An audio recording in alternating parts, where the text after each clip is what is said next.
श्री सच्चिदानंद सद्गुरु साईनाथ महाराज की जय। सद्गुरु श्री साईनाथुनि शरद बाबूजी की जय। సాయి వంటి దైవంబు లేడోయి లేడోయి, ప్రజలందరి నోట సాయి నామం పలకాలి, సర్వత్రా సాయి రూపం రంజిల్లాలి, ముజ్జగాలు సాయి మహిమతో ముప్పిరిగొనాలి. సాయి పదరవళులు మన హృదయ కుహరంలోని నిశ్శబ్ద నిశీధిలో ప్రతిధ్వనించాలి. ప్రణవనాద వీచికల్లా సాయి జ్ఞాన సౌరభాలు సర్వత్రా వ్యాపించాలి. ఆ సుజ్ఞాన సౌరభాల ఆస్వాదనలో మన మనసులు మత్తెక్కాలి. సాయి ప్రేమామృత ధారలు అంతటా నిరంతరం వర్షించాలి. ఆ ప్రేమామృత ధారలలో తడుస్తూ, ఆ జ్ఞాన సౌరభాల మత్తులో ఆనందంగా నర్తిస్తూ సాయి వంటి దైవంబు లేడోయి లేడోయి అని అందరూ ఏకకంఠంతో గానం చేయాలి. అదే నా ఆశ, ఆశయం, ఆకాంక్ష. అదొక మధుర స్వప్నం. ఆ స్వప్న సాఫల్యం కోసం శ్రీ సాయినాథుని అనన్య ప్రేమతో, ఆర్ద్రతతో ప్రార్థించటమే మనం చేయగలిగింది, చేయవలసింది. శ్రీ బాబూజీ.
సాయి బాబా సాయి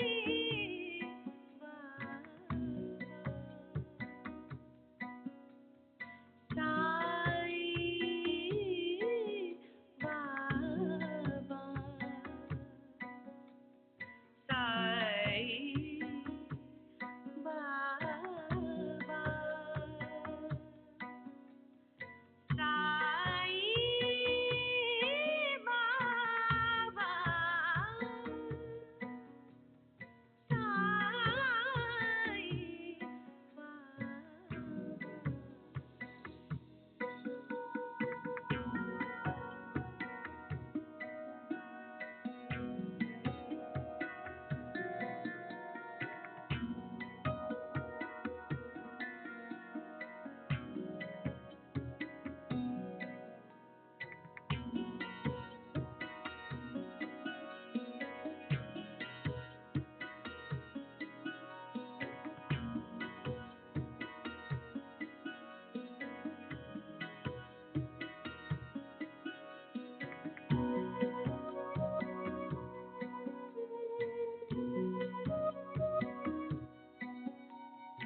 సాయి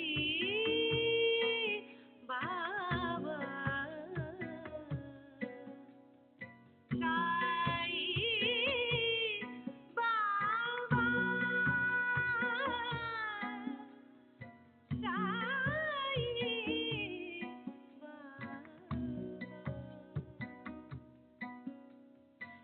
సాయి బాబా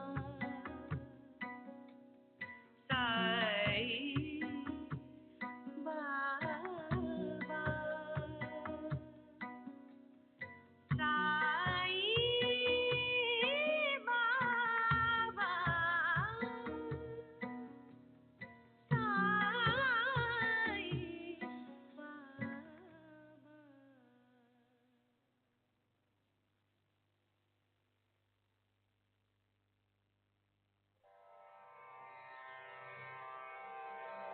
श्री सच्चिदानंद सद्गुरु साईनाथ महाराज की जय।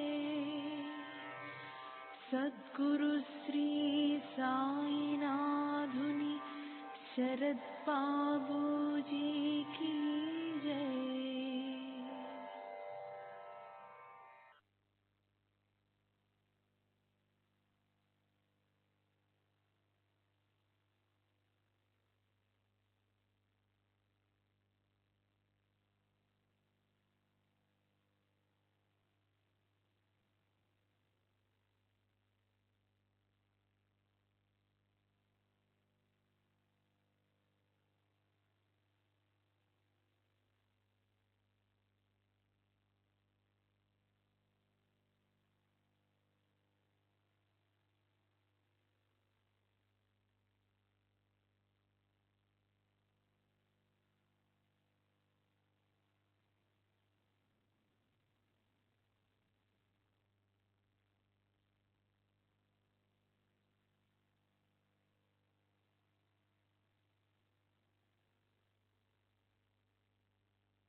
श्री सच्चिदानंद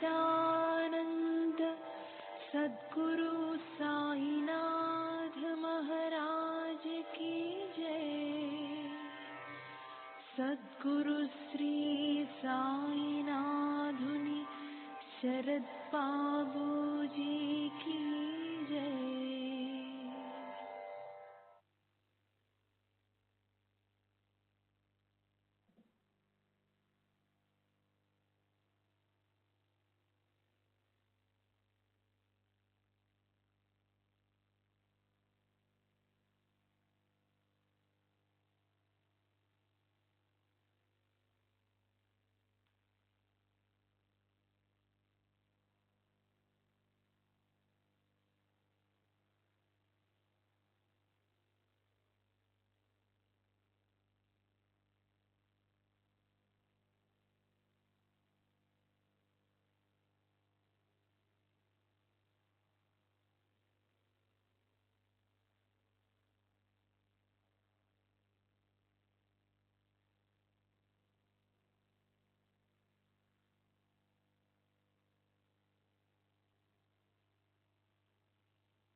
श्री सच्चिदानंद सद्गुरु साईनाथ महाराज की जय। सद्गुरु श्री साईनाथ शरद बाबू जी की जय। श्री साई भक्त अनुभव संहित దామోదర్ రాస్ని నిన్నటి తరువాయి.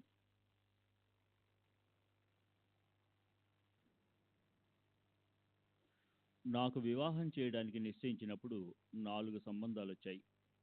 మా నాన్న బాబాను సంప్రదించకుండా, వారి అనుమతి లేకుండా ఏ పని చేయరు. అందువల్ల ఆ 4 అమ్మాయిల జాతకాలు తీసుకుని షిరిడి వెళ్ళి బాబా ముందుంచారు. అందులో 2500 లేక 3000 రూపాయలు కట్నం ఇచ్చే సంబంధం కూడా ఉంది. కానీ బాబా ఆ 4లో పేదింటి అమ్మాయి జాతకం ఎంపిక చేసి మా నాన్న చేతులు పెట్టారు. ఆ అమ్మాయితోనే నా వివాహం జరిగింది. పండరిపురంలో జరుప నిశ్చయించిన నా వివాహానికి మా నాన్న బాబాను ఆహ్వానించాడు. బాబా, నేను నీతోనే ఉంటాను, భయపడవద్దు, నన్నెప్పుడు తలుచుకున్నా వచ్చి నీ చెంతనే ఉంటాను అన్నారు. అయినా మా నాన్న బాబాను నా పెండ్లికి రమ్మని ఒత్తిడి చేశారు. అప్పుడు బాబా, భగవంతుని అనుమతి లేనిదే నేనే పని చేయలేను, నా తరపున షామాను పంపుతాను అన్నారు. అలాగే పండరిపురంలో జరిగిన నా పెళ్లికి షామా హాజరయ్యాడు. నాకొక తమ్ముడు ఉన్నాడు. అతనికి కూడా బాబా సూచించిన పేరే పెట్టారు. నాకు 2 ఆడపిల్లలు, ఒక మగపిల్లవాడు పుట్టారు. కానీ ముగ్గురు పుట్టిన కొన్ని నెలలకే మూర్ఛ రోగంతో చనిపోయారు. మగపిల్లవాడు 1926లో చనిపోయాడు. నా భార్య ఆరోగ్యం కూడా క్షీణించింది. నాలో నిరాశ నిస్పృహలు అలుముకున్నాయి. విచార భారంతో కృంగిపోయి షిరిడి వెళ్ళి బాబాను అల్పాయుష్కులైన ఎంతమంది పిల్లలనిచ్చే బదులు పూర్ణాయువు గల ఒక్క బిడ్డను ప్రసాదించండి అని ప్రార్థించాను. నేను షిరిడిలో నిద్రిస్తుండగా బాబా నా కలలో కనిపించారు. పిల్లవాడు చనిపోయాడని చింతించకు, వాడు తల్లిదండ్రులకు హాని కలిగించే మూలా నక్షత్రంలో పుట్టాడు అని బాబా పలికారు. ఆ కలలో బాబా ఛాతీపై సూర్యుని వలె ప్రకాశించే కాంతి వలయం ఉంది. ఆ వలయంలో చనిపోయిన నా కుమారుణ్ణి ఒడిలో పెట్టుకుని బాబా కూర్చునున్నారు. నీకు ఈ బిడ్డ వల్ల ప్రమాదం ఉంది, అందుకే నేను తీసుకువెళ్ళాను. నీకు మరొక బిడ్డను ప్రసాదిస్తాను, భయపడకు అన్నారు. అప్పటికే మా కుటుంబం అహ్మద్నగర్ నుండి పూనాకు తరలి వెళ్ళింది. నేను ఇంటికి వెళ్ళి చనిపోయిన కుమారుని జాతక చక్రం తీసి చూశాను. బాబా చెప్పినట్లు వాడు మూలా నక్షత్రంలోనే పుట్టాడు. నేను షిరిడి యాత్ర చేసిన 15 నెలలకు మాకొక కుమారుడు పుట్టాడు. వాడు పూర్ణ ఆరోగ్యంతో ఉన్నాడు. ఇది 1928లో జరిగింది. నాకు శ్రీ సాయిబాబాపై భక్తి విశ్వాసాలు వృద్ధి చెందాయి. నేను సాధు సత్పురుషులను అందరినీ సాయి స్వరూపులుగానే భావించేవాణ్ణి. వారికి నమస్కరించేటప్పుడు బయటకు గాని మనసులో గాని సమర్థ సద్గురు సాయినాథ్కు ప్రణామాలు అనేవాణ్ణి. 1927లో ఖేడ్గాంబేట్కు వెళ్ళి నారాయణ్ మహారాజును దర్శించాను. వారికి నమస్కరిస్తూ మనస్సులో సాయిబాబాకు ప్రణామాలు అందజేశాను. మహారాజ్, నీ గురువు నాకన్నా ఉన్నత శ్రేణిలో ఉన్న పరమ గురువు. నీవిక్కడికి ఎందుకు వచ్చావు? నీ ప్రారంధము సంచితము అక్కడే ఉంది. నీ ఎన్నిక శ్రేష్టమైనది, అక్కడికే వెళ్ళు. నీ ఆశయాలన్నీ అక్కడే సిద్ధించగలవు అన్నారు. నేను నారాయణ్ మహారాజును నాకు కుమారుడు పుట్టక మునిపే దర్శించాను. 1927లో నా జాతక చక్రంలోని నక్షత్ర ప్రభావం వల్ల నా ఆరోగ్యం క్షీణించింది. నేను ప్రతి ఆదివారం జిన్నర్కు 2 మైళ్ళ దూరంలో ఉన్న సీతారాం ఉత్తరేశ్వర్ ఆలయానికి వెళ్ళి పూజించేవాడిని. ఒక ఆదివారం రాత్రి 9 గంటలకు విగ్రహంపై పూలు చల్లి సాయిబాబాకు ప్రణామాలను నమస్కరించాను. అప్పుడు ఆ విగ్రహం వద్ద ఒక వెలుగు, ఆ వెలుగులో నేను నిరంతరం స్మరించే సాయిబాబా రూపం కనిపించాయి. అప్పటి నుండి నా ఆరోగ్యం మెరుగుపడసాగింది. అక్కడ జానకిదాస్ అనే సాధువు ఉండేవారు. ప్రతి ఆదివారం అక్కడికి వెళ్ళినప్పుడు ఆ సాధువును కూడా సాయిలా భావించి సాయినామం స్మరించుకుంటూ నమస్కరించేవాడిని. ఒకసారి అతనికి నమస్కరించిన వెంటనే, నీ ఒక గొప్ప మహాత్ముని ఆశ్రయించావు, నాలాంటి సామాన్య సాధువుల దగ్గరికి ఎందుకు వస్తావు? మాలాంటి వారమంతా సాయిబాబా పాదాలను ఆశ్రయిస్తాము అన్నారు. తరువాత నేను బసకు వెళ్ళి నిద్రపోయాను. ఆ రాత్రి కలలో బాబా ఫకీర్ వలె కనిపించారు. వారు నాతో, నీవు చాలా ఆతృతగానున్నావు, నీ సంపూర్ణ శరీరాన్ని మనస్సుతో సహా నాకు భిక్షగా సమర్పించు అన్నారు. నేను ఈ భిక్షను సమర్పించి మా నాన్నకు తెలియజేస్తానని వారికి చెప్పాను. బాబా, మీ నాన్నతో సంప్రదించకుండానే నీవు ఈ పని ఎలా చేయగలవు అని అడిగారు. నేను, అవును చేస్తాను, నా శరీరానికి యజమాని నేనే, ఇది నా సొంతం. అంతేగాక మా నాన్నగారికి నేనొక్కడనే కాదు, ఇంకా కుమారులున్నారు. మీరే వారికి కుమారులను ప్రసాదించారు. మీరిచ్చిన దానిని తిరిగి మీకు ఇవ్వడానికి మా నాన్న అభ్యంతరం చెప్పరు అన్నాను. తరువాత బాబా నా శరీరాన్ని తమ అరచేతిలోకి తీసుకుని పై జేబులో వేసుకున్నారు. బాబా ఎంతో దయతో నన్ను తమ హృదయం చెంతకు చేర్చుకున్నారన్న ఆలోచన నాకు ఆనంద పారవస్యాన్ని కలుగజేసింది. తరువాత నాకు మెలకువ వచ్చింది. నేను మేలుకోగానే చాలా ఆనందం కలిగింది. ఆ కల తరువాత నా మనసు వైరాగ్యంతో నిండిపోయింది. అంతకుముందు వలె ఏ విషయమూ నన్ను ఆకర్షించలేకపోయింది. నా మనసును ప్రభావితం చేయలేకపోయింది. 2-3 నెలల తరువాత 1928వ సంవత్సరంలో పాల్గొన వద్య పండరిపురంలో ఉండగా మాకు కుమారుడు కలిగాడు. 15 నెలల తరువాత మా నాన్నతో కలిసి షిరిడి వెళ్ళినప్పుడు మా నాన్న నాకు మరొక కుమారుని ప్రసాదించమని బాబాను ప్రార్థించాడు. బాబా కృప వలన 1931లో మరొక బిడ్డ కలిగాడు. వాడికి సాయిదాస్ అని పేరు పెట్టాము. వాడు పుట్టిన 2వ రోజే వాడికి తీవ్రమైన జ్వరం వచ్చింది. బాబా ఊది తీర్థం ఇచ్చాము. బాబా ఉపయోగించిన శేష వస్త్రాన్ని తాయెత్తులో పెట్టి వాడికి కట్టాము. వెంటనే జ్వరం తగ్గి ఆరోగ్యవంతుడయ్యాడు. పిల్లవాడికి సంవత్సరం నిండిన తర్వాత వాడిని తీసుకుని షిరిడి వెళ్ళాము. బాబాకు అభిషేకం చేయించాము. సమాధి మీద కప్పేందుకు వస్త్రాన్ని సమర్పించాము. బ్రాహ్మణులకు అన్న సంతర్పణ చేశాము. 1931లో గాజుల వ్యాపార నిర్వహణను నాకు అప్పగించారు. నేను ఆ వ్యాపారానికి బాబా పేరు పెట్టాలని పట్టుబట్టి శ్రీ సమర్థ సాయినాథ్ అండ్ కంపెనీ అని పేరు పెట్టాను. అంటే ఆ పేరు పెట్టడం బాబా అనుమతితోనే జరిగింది. అంటే బాబా పటం ముందు చీటీలు వేసి ఎంపిక చేయడం. ఈ వ్యాపారాన్ని నిజాయితీగాను మనస్సాక్షి సమ్మతంగాను నడపసాగాను. బాబాను స్మరించి నేను ఎవరికైనా ఊది తీర్థిస్తే వాళ్ళ రోగాలు నయమయ్యేవి. నేను తీర్థయాత్రలకు వెళ్ళినప్పుడు 1/9/1932 తేదీన ముత్రా అను ప్రదేశంలో నాకు కలరా సోకింది. నేను మరణించడం ఖాయం అనిపించింది. మా నాన్న నా చివరి కోరిక ఏమిటని అడిగాడు. నన్ను షిరిడి తీసుకువెళ్ళమని, నేను మరణిస్తే నా దైవమైన సాయిబాబా చెంత నా దేహాన్ని దహనం చేయమని కోరాను. బాబా ఫోటోను నా తల దగ్గర పెట్టి సాంబ్రాణి కడ్డీలు వెలిగించారు. బాబా ఊది తీర్థం నా నోట్లో పోస్తూనే ఉన్నారు. నేను కొన ఊపిరితో కొట్టుమిట్టాడుతున్నాను. అర్ధరాత్రి మా వదిన సుభద్రాబాయికి పూనకం వచ్చింది. మీరా దాతార్ అంటే గుజరాత్లో సిద్ధపూర్ సమీపంలోని ఉణవకు చెందిన మీరా దాతార్ అను ముస్లిం సాధువు ఆమెను పూని మాట్లాడసాగాడు. మీరు సాయిని ప్రార్థిస్తున్నారు. వారు నా మామ. వారు వయోభారంతో నడవలేకున్నారు. కనుక వారు పంపగా నేను వచ్చాను. వారి కృపాశీస్సులు మీకు లభిస్తాయి. వారిని మీరు రేపు దర్శించుకుంటారు. ఒక కప్పు కాఫీ తయారు చేసి రోగికి ఇవ్వండి. భయపడవద్దు అని పలికాడు. కాఫీ తయారు చేసి దానిలో బాబా ఊది వేసి నా చేత త్రాగించారు. ఆ తరువాత జ్వరం తగ్గి విరేచనాలు ఆగిపోయాయి. మరుసటి రోజు నేను అంత త్వరగా కోలుకోవడం చూసి డాక్టర్ ఆశ్చర్యపోయాడు. నిన్న ఇతడు మృత్యువుకు అతి సమీపంలో ఉన్నాడు. ఒక్క రోజులో ఇతనిలో ఇంత మార్పు ఎలా వచ్చిందని ప్రశ్నించాడు. శ్రీ సాయిబాబా వైద్యులకే వైద్యుడని, వారి పవిత్ర ఊది నన్ను కాపాడిందని నేను జవాబు చెప్పాను. శ్రీ సచ్చిదానంద సద్గురు సాయినాథ్ మహారాజ్ కీ జై. సద్గురు శ్రీ సాయినాథ్ శరద్ బాబూజీ కీ జై.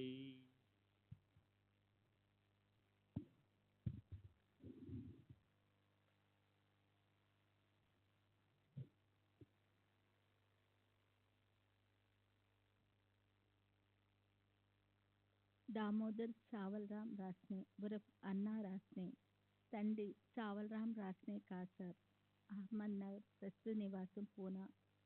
నా కుమారుడు తన జన్మ వృత్తాంతం గురించి చెప్పిందంతా వాస్తవమే.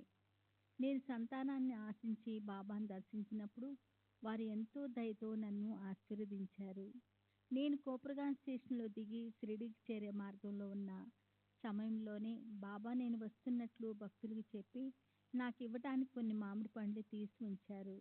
నేను మసీద్ చేరగానే ఆ పండ్లు నాకు ఇచ్చి ఆశీర్వదిస్తూ వాటిని నా చిన్న భార్యకి ఇవ్వమని ఆదేశించారు. ఆమెకు ముందు 2 మగపిల్లలు పుట్టారని, వాళ్ళకి ఏం పేర్లు పెట్టారో కూడా చెప్పారు. నేను ఆ పేర్లను గుర్తుగా నా డైరీలోని 3వ పేజీలో వ్రాసి పెట్టాను. 15 నెలల తర్వాత బాబా చెప్పినట్లుగా ఒక బిడ్డ, కొన్ని సంవత్సరాల తర్వాత మరొక బిడ్డ కలిగారు. వారికి మామూలు హిందూ పేర్లతో పాటు బాబా చెప్పిన పేర్లను కూడా జత చేశాను. నేను బాబా సమాధి ముందు కూర్చొని నాకు 2వ మనమణ్ణి ప్రసాదించమని ప్రార్థించాను. వారు వెంటనే నా కోరిక తీర్చారు. నేను ఎల్లప్పుడూ బాబా సలహా తీసుకున్న తర్వాతే ఏ పనైనా చేసేవాడిని. అందువల్ల ఎప్పుడూ మంచి ఫలితాలే దక్కేవి. ఒకసారి నాకు సంబంధించిన కేసు ఒకటి హైకోర్టుకు అప్పీల్ చేయబడింది. ఆ కేసు నిమిత్తము బొంబాయికి వెళ్ళమని మా లాయర్ నాకు జాబు రాశాడు. నేనప్పుడు షిరిడీలో ఉన్నాను. బాబా నేను బొంబాయి వెళ్లేందుకు అనుమతించక నన్ను షిరిడీలోనే ఉంచారు. నేను కోర్టుకు హాజరు కాకపోయినప్పటికీ తీర్పు నాకు అనుకూలంగా వచ్చింది. ఒకసారి నానాసాహెబ్ డేంగ్లే ఒక పెద్ద వెండి పళ్ళెం నిండా రుచికరమైన పదార్థాలు పెట్టి దాన్ని బాబా ముందుంచి ఆరగించమని ప్రార్థించాడు.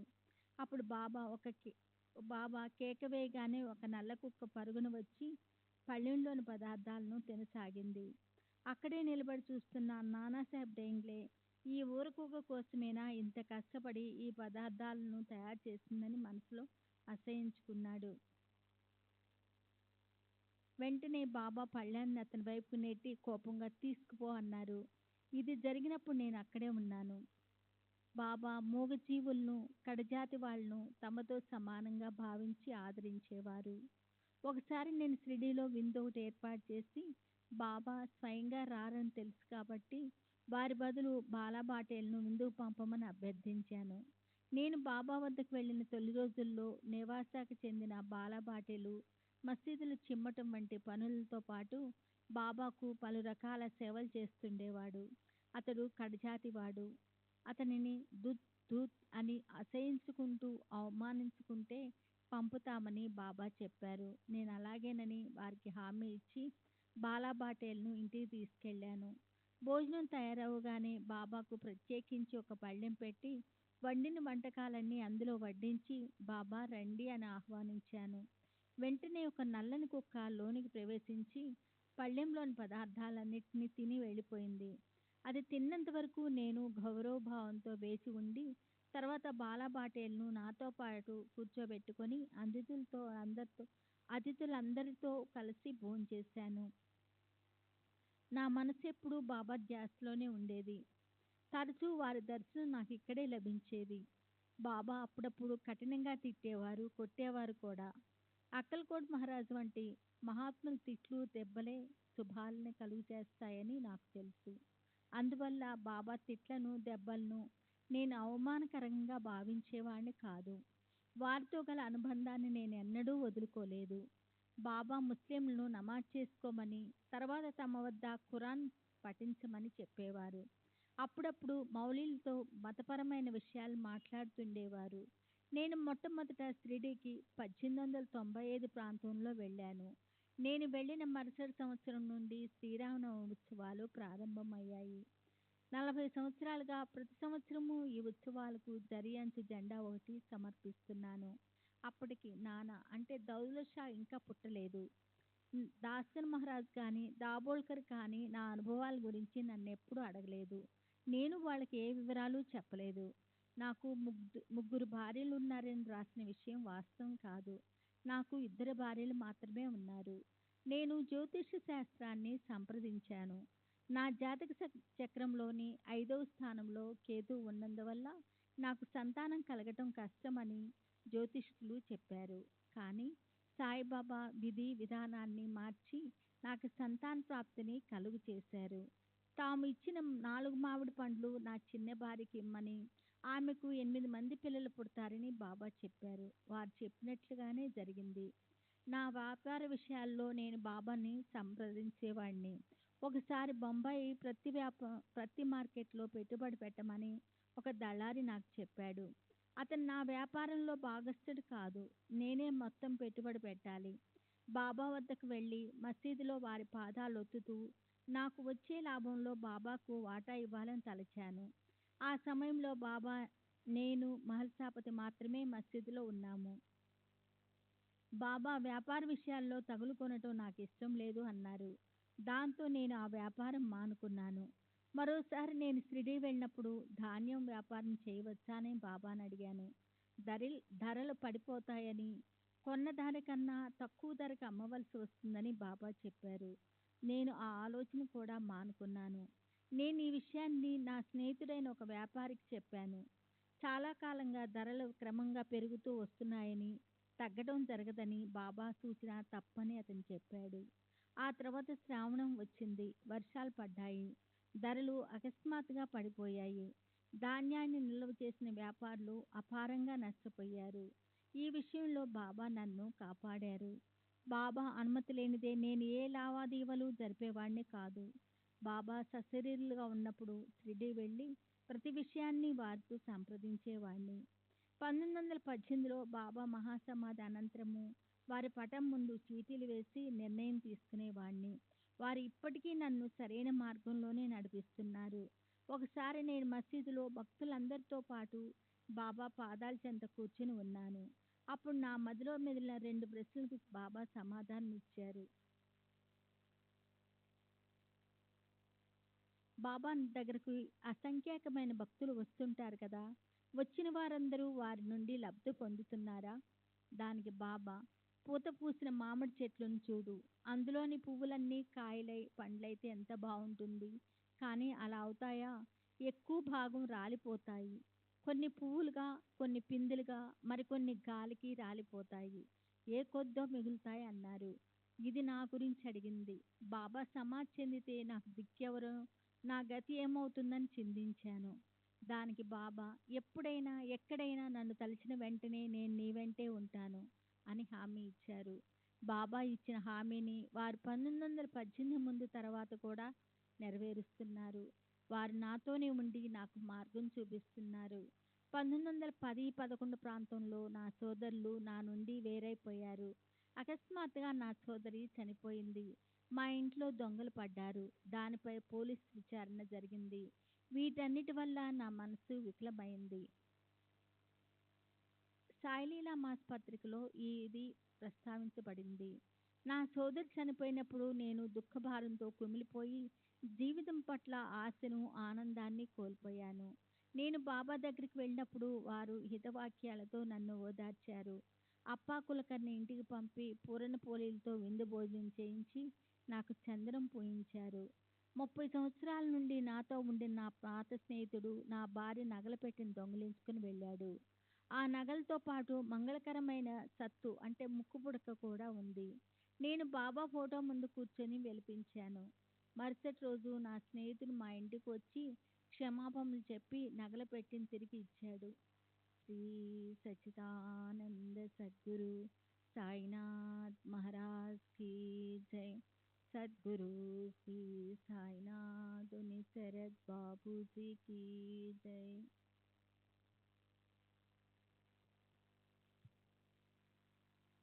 శ్రీ సచ్చిదానంద సద్గురు సాయినాథ్ మహారాజ్ కీ జై. సద్గురు శ్రీ సాయినాథుని శరత్ బాబూజీ కీ జై. డిసెంబర్ 8వ తేదీ 1936, మార్చి 10వ తేదీ 1938. అబ్దుల్. తండ్రి సుల్తాన్. వయసు సుమారు 65 సంవత్సరాలు. ముసల్మాన్. ఖాందేశ్లోని నాందేడు. ప్రస్తుతం నివాసం షిరిడి. నేను తపతీ నది తీరంలోనున్న నాందేడు నుండి 45 సంవత్సరాల క్రితం అంటే 1889లో షిరిడి వచ్చాను.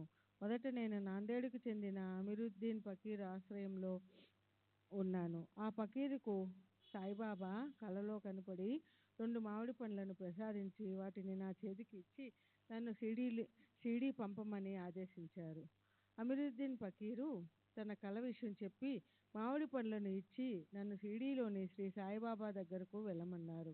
నేను ఇక్కడికి నా 20వ సంవత్సరంలో వచ్చాను. అప్పటికి నానాసాహెబ్ చందోర్కర్ కూడా బాబా వద్దకు రాలేదు. బాబా నన్ను చూడగానే నా కాకి వచ్చింది. మేరా కావ్లా ఆలా అంటూ ఆహ్వానించారు. బాబా నన్ను తమ సేవకు పూర్తిగా అంకితమవ్వమని ఆదేశించారు. మొదటి నుండి నేను 5 అఖండ దీపాలలో లెండి, మసీదు, చావడి మొదలగు వాటిల్లో నూనె పోయడం, వెలిగించడం మొదలైన పనులు చేసేవాడిని. బాబా నాకు కానీ మరెవరికి కానీ భోజనం పెట్టేవారు కాదు. ఏదో విధంగా భిక్ష చేసి భోజనం సంపాదించుకునేవాడిని. నేను ప్రస్తుతపు గుర్రపుశాలలో 5-6 సంవత్సరాలు నివసించాను. నేనెప్పుడూ బాబా సేవ చేస్తూ వారి చెంతనే గడిపేవాడిని. నేను రోజుకి 3 సార్లు స్నానం చేసేవాడిని. మసీదులో వారి చెంత ఖురాన్ పఠించేవాడిని. ఒక్కొక్కసారి బాబా ఖురాన్ను తెరిచి ఆ పేజీలో ఉన్న భాగాలని చదవమనేవారు. అప్పుడప్పుడు వారు ఖురాన్లోనున్న వాక్యాలను చెప్పేవారు.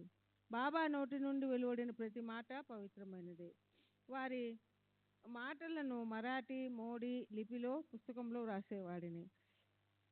బాబా నోటి నుండి వెలువడిన మాటలు నన్నేగాక అందరినీ సరైన మార్గంలో నడిపిస్తాయని నా నమ్మకం. అందువల్ల వారి ప్రవచనాల పుస్తకాన్ని క్రింది విధంగా ఉపయోగించేవారిని. ఎవరైనా తమ భవిష్యత్తు తెలుసుకోదలచినప్పుడు కానీ, క్లిష్ట సమస్యలు ఎదురైనప్పుడు కానీ నా దగ్గరకు వచ్చేవారు. నేను భక్తితో బాబాను కలుసుకొని పుస్తకాన్ని తెరిచేవాడిని. తెరిచిన పేజీలో వాళ్ళ భవిష్యత్తుకు లేదా సమస్యలకు సంబంధించి సమాధానం ఉండేది. ఇందుకు 2 ఉదాహరణలు ఇస్తాను. బాబా సమాధి చెందిన తర్వాత సాయి మందిరంలో ఒక బావిని త్రవ్వారు. కానీ ఆ బావిలో త్రాగడానికి ఉపయోగపడని ఉప్పు నీళ్లు పడ్డాయి. వాళ్ళు నా దగ్గరకు వచ్చారు. నేను ప్రవచనాల పుస్తకాన్ని సంప్రదించాను. మరికొంత లోతు త్రవ్వితే మంచినీళ్లు పడతాయని అందులో ఉంది. నేను వెళ్ళి మరి 2 అడుగులు త్రవ్వాను. మంచినీళ్ళు పడ్డాయి. రెండవది బారిస్టర్ గాడ్గిల్కు సంబంధించిన విషయం. అతని కుమారుడు ఇంగ్లాండ్ వెళ్ళి ఉన్నాడు. అతను తిరిగి ఇండియా వస్తాడా లేక అక్కడే స్థిరపడతాడా అని అడిగాడు. నేను అతను తిరిగి వస్తాడని చెప్పాను. అలాగే అతని కుమారుడు తిరిగి వచ్చాడు. నేను ఈ ప్రవచనాల పుస్తకాన్ని ఖురాన్ అంత పవిత్రంగా భావించేవాడిని. నేను ఈ పుస్తకాన్ని పఠిస్తూ జపమాల తిప్పుతూ బాహ్య ప్రపంచం మరిచి అందులో పూర్తిగా నిమగ్నమైపోయేవాడిని. నేను ఒక స్త్రీ ముఖం చూసి ఆమెకు వివాహం అవుతుందా, సంతానం కలుగుతుందా లేదా అనే విషయాలు చెప్పగలిగేవాడిని. నేను అలా చాలాసార్లు చెప్పాను. నేను చెప్పినవన్నీ నిజమయ్యాయి. ఇదంతా బాబా కృప వలనే సంభవం అయ్యేది. నా దగ్గరకు వచ్చే వాళ్ళని నేను ఆస్వాదించేవాడిని. పైన చెప్పినట్లు నేను ఈ పుస్తకాలను పారాయణ గ్రంథంగానే కాక భవిష్య దర్శినిగా కూడా ఉపయోగించేవాడిని. లెండీలో స్తూపంలా కట్టబడిన దానిపై నందదీపము లేక అఖండ దీపం ఉండేది. సాధారణంగా బాబా ఆ స్తూపం వెనుక కూర్చునేవారు. అక్కడ నుండి వారికి ఆ దీపం కనిపించేది కాదు. బాబా ఆ దీపం వైపు దృష్టి సారించినట్లు కూడా నేను చూసి ఎరుగను. నేను బాబాకు లెండి ఇతర చోట్ల సేవ చేసేవాడిని. లెండిలో కుండల నిండా నీరు తెచ్చి పెట్టేవాడిని. బాబా 2 కుండల దగ్గర కూర్చొని నీటిని అన్ని దిక్కులకు చల్లేవారు. బాబా అలా ఎందుకు చేసేవారో, నీరు చల్లేటప్పుడు వారు ఏదైనా మంత్రం ఉచ్చరించేవారో లేదో నేను చెప్పలేను. ఆ సమయంలో నేను తప్ప మరెవరూ అక్కడ ఉండేవారు కాదు. బాబా చెంత నేను తప్ప ఇతర మహమ్మదీయులు ఎవ్వరూ ఖురాన్ కానీ ఇతర పవిత్ర గ్రంథాలు కానీ పారాయణం చేసినట్లు నేను ఎరుగను. అప్పుడప్పుడు బాబా పవిత్రమైన పదాలు ఉచ్చరిస్తూ ఉండేవారు. వీటన్నిటిని బాబా అనుమతితో పుస్తకంలో వ్రాసేవాడిని. ఈ పుస్తకాలన్నీ మీరు కానీ ఇతర భక్తులు కానీ చదవవచ్చును. దీనిలో లిపి దేవనాగరికలో కానీ మోడీలో కానీ ఉంటుంది. తర్వాత అబ్దుల్ ఈ పుస్తకాన్ని బివి నరసింహస్వామి చేతికిచ్చాడు. వారు ఆ పుస్తకాన్ని తెరిచి చూశారు. అది మరాఠీలో వ్రాయబడి ఉంది. అందులో బాబా నోటి నుండి వెలువడిన మాటలు ఉన్నాయి. మారుతి స్తోత్రాలు ఉన్నాయి. దేవుని యొక్క అవతారాలు ఉన్నాయి. హిందూ దశావతారాలతో మహమ్మద్ మరికొందరిని సాంప్రదాయబద్ధంగా జోడించి వరుసగా వ్రాయబడి ఉన్నాయి. దానికి తగ్గట్లే బాబా వారిని అనుసరించే అబ్దుల్లు ఇతర హిందూ అవతారాల పట్ల మారుతి పట్ల భక్తి ప్రవృత్తులతో ఉండేవారు, ప్రార్థించేవారు. మార్చి 10, 1938 షిరిడీలో చెప్పిన విషయాలు. మహమ్మదీయులెవరూ బాబాకు ఖురాన్ షరీఫ్ వంటి పవిత్ర గ్రంథాలను చదివి వినిపించడం కానీ వాటిలోని విషయాలు వివరించమని కానీ అడగడం కానీ జరగలేదు. ఎంతోమంది ఫకీర్లు ముస్లిం సాధువులు బాబా దగ్గరికి వచ్చేవారు. బాబా వారితో ఏ విషయాలు మాట్లాడేవారో నాకు తెలియదు. నేను ఎక్కువ సమయం బాబా సేవలోనూ వీధులను చిమ్మి శుభ్రపరచడంలోనూ రాత్రంతా బాబా సన్నిధిలో ఖురాన్ చదవడం వంటి పనుల్లో నిమగ్నమై ఉండేవాడిని.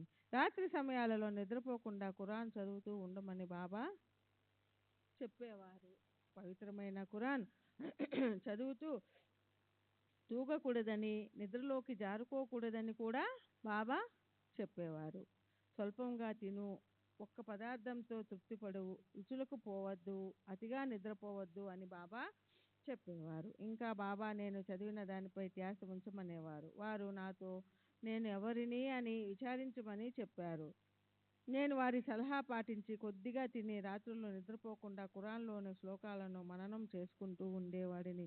ఇలా చేసేటప్పుడు నేను మోకరిల్లే భంగిమలో ఉండేవాడిని. ఒక రాత్రి నేను బాగా అలసిపోయి ఉన్నందువల్ల దోసిల్లో ముఖం పెట్టుకొని నిద్రలోకి జారుకోబోతున్నాను. అప్పుడు బాబా చంద్రుణ్ణి చూడడానికి ప్రయత్నిస్తున్నావా అన్నారు. ఆ రాత్రి నేను నిద్రమత్తులో బాబా మీద ఒరిగిపోయాను.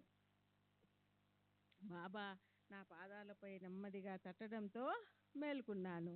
మరుసటి రోజు నేను ముఖం కడుక్కోవడానికి దోసిల్లోనికి నీళ్లు తీసుకున్నప్పుడు చిత్రంగా దోసిల్లో పూర్ణచంద్రుడు కనిపించాడు. అప్పుడు సమయం మధ్యాహ్నం 2 గంటలు. ఈ దృశ్యం గురించే బాబా చెప్పారు. నేను లెండిని, అందులో బాబా వెలిగించిన అఖండ దీపాన్ని సంరక్షిస్తూ ఉండేవాడిని. ఆ రోజుల్లో ఆ దీపం నేలలో 2 అడుగుల లోతుకు త్రవ్వబడిన గుంటలో ఉండేది. దీపం ఆరిపోకుండా దానిపై పందిరి ఉండేది. పందిరిపై రేకులు చుట్టూ 20 తెరలు కట్టబడి ఒక గుడారంలా కనిపించేది. నేను ఆ గుడారంలో ఉంటూ దీపాన్ని సంరక్షిస్తూ ఉండేవాడిని. తర్వాత ఆ స్థలానికి కొంచెం దూరంలో ఇటుకలు సున్నంతో దిమ్మెను ఒక దానిని నిర్మించారు. ఆ దిమ్మె మీద చుట్టూ మూసి ఉన్న అరలోనికి దీపాన్ని మార్చారు. బాబా లెండికి వచ్చి దీపానికి దగ్గరగా కూర్చునేవారు.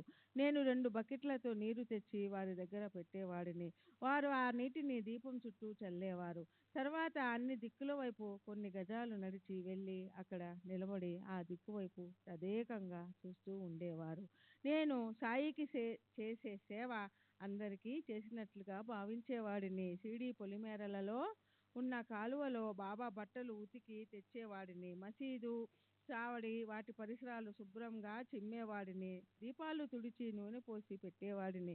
బావి నుండి నీరు తోడి తెచ్చేవాడిని. బాబా తిరిగే వీధులన్నీ చిమ్మడమే గాక మలాన్ని కూడా ఎత్తి పారవేసేవాడిని. బాబా నన్ను హలాల్ కుర్ అని, మై మిరియాంబి అంటే నా పాకివాడ అని పిలిచేవారు. అయినా ఆయి షిరిడీలో నివసించే తొలి రోజులలో ఆమె వీధులన్నీ చిమ్మి శుభ్రపరిచేది. నేను ఆ పనిలో ఆమెకు సహాయపడేవాడిని. నా ప్రాపంచిక ఆధ్యాత్మిక అవసరాలన్నీ బాబానే చూస్తూ ఉన్నారు. రాధాకృష్ణ ఆయి చనిపోయిన చాలా కాలం తర్వాత బాబా మహాసమాధి అనంతరం అంటే 1927 ప్రాంతంలో ఆమె నివసించిన శాలలో ఒకరోజు ఖురాన్లోని శ్లోకాలను మననం చేసుకుంటూ ఉన్నప్పుడు శిథిలావస్థలో ఉన్న శాల యొక్క 3 మట్టి గోడలు హఠాత్తుగా కూలిపోయాయి. నడుము వరకు ఆ శిథిలాలలో నేను కూరుకుపోయాను. అయినా నాకు ఏ ప్రమాదం జరగకుండా బాబానే నన్ను కాపాడారు. బాబా నన్ను ఆశీర్వదించి వారి చెంతనే ఉంచుకున్నారు. బాబాను సేవించుకోమని మొదట నా గురువైన అమీరుద్దీన్ నన్ను ఆదేశించారు. నేను అలాగే చేశాను. ఒకసారి ఆయన షిరిడీ వచ్చి నన్ను తమతో రమ్మని పిలిచారు. బాబా ఆదేశిస్తే వస్తానని చెప్పాను. కానీ బాబా అలాంటి ఆదేశం ఏది ఇవ్వనందున నేను షిరిడీలోనే బాబా వద్ద ఉండిపోయాను. అమీరుద్దీన్ షిరిడీ నుండి వెళ్ళిపోయారు. బాబా నన్ను ఆస్వాదించే తీరు విచిత్రంగా ఉండేది. ఒక్కొక్కసారి వారి ఆశీర్వాదం తిట్లు దెబ్బల రూపాలలో ఉండేది. చాలాసార్లు నన్ను జోగును కొట్టేవారు. నాతో 1 తేరేకు దరియాకు పార్ ఉతార్ దియా, 2 తేరా మట్టి సోనా బనా దియా, 3 క్యా బడి మాడి బాందియా అనేవారు. 1 నీవు భవసాగరాన్ని దాటడానికి తోడ్పడ్డాను. 2 నీ మట్టిని బంగారంగా మార్చాను. 3 ఎంత పెద్ద భవనాన్ని కట్టి ఇచ్చాను. మొదటి 2 నా ఆధ్యాత్మిక ప్రగతి గురించి బాబా చెప్పి ఉండవచ్చు. మూడవది నా భవిష్యత్తును సూచిస్తూ చెప్పినది అయి ఉండవచ్చు. బాబా సమాధి చెందిన తర్వాత నేను సమాధి పూజ నిర్వహిస్తూ 8-9 సంవత్సరాలు బూటీవాడలోని గదిలో నివసించేవాడిని. బాబా ఉదయాన్నే చావడిలో కూర్చొని పై విధంగా నన్ను ఆశీర్వదించి మసీదుకు బయలుదేరేవారు. వారు తరచుగా అవతారాల గురించి చెప్తూ ఉండేవారు. వారి చెప్పినవన్నీ ఈ పుస్తకాలలో వ్రాయడం జరిగింది. అబ్దుల్ ఒక పాత పుస్తకాన్ని తీసి చూపించాడు. అందులో కొన్ని భాగాలు దేవనాగరికలో, కొన్ని మోడీలో, కొన్ని ఉర్దూలో ఉన్నాయి. ఇవి ఎవరు వ్రాశారో చెప్పేందుకు అతను ఇష్టపడలేదు. తోటి భక్తుల అభిప్రాయం ప్రకారం ఇవన్నీ వ్రాయడానికి కావాల్సిన పరిజ్ఞానం అబ్దుల్కు లేదని తెలిసింది. కానీ ఈ రచయిత బివి నరసింహస్వామి ప్రార్థన మేరకు పుస్తకంలో వ్రాసి ఉన్న ప్రవచనాలను అబ్దుల్ చదివి వినిపించాడు. బాబా అవతారాలుగా గురించి చెప్పినది క్రింది విధంగా వ్రాయబడి ఉంది.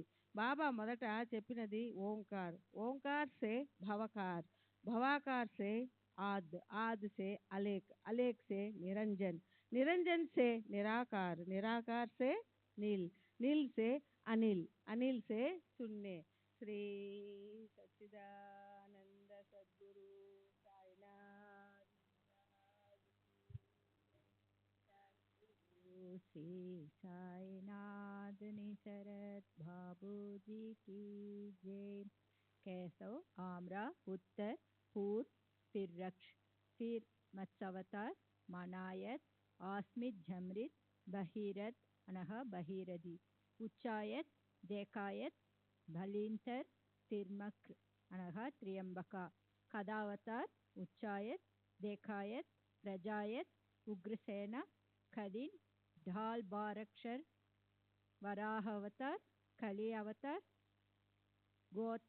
गोत्रम विष्णु हरितक बब्रसेर नरसिंह अवतार सेजवार रेवक बस अस्ते बैल चंद कासिफ अनहा काश्यप वामन अवतार शान जान म्यान नूर तेज कमल कादरम अद्भुत गुस्तत्वा गबूबै हरिपर्वा अनार्द जयव अवि अतस्थ धर्म मांदाता विस्रन जमदग्नि परशुराम अवतार राजाजी जाति खवादिक राजा दशरथ रामचंद्र जी अवतार अंकुश अज्ञापुरुष हिरपाल बजाल पितृ अनह हुदु इदुरथ यदु सुरसेन वासुदेव श्री कृष्णाजी अवतार प्रतिमदन प्रभुत्वम अनुरुदन अनह अनिरुद्ध इसितहर बुद्ध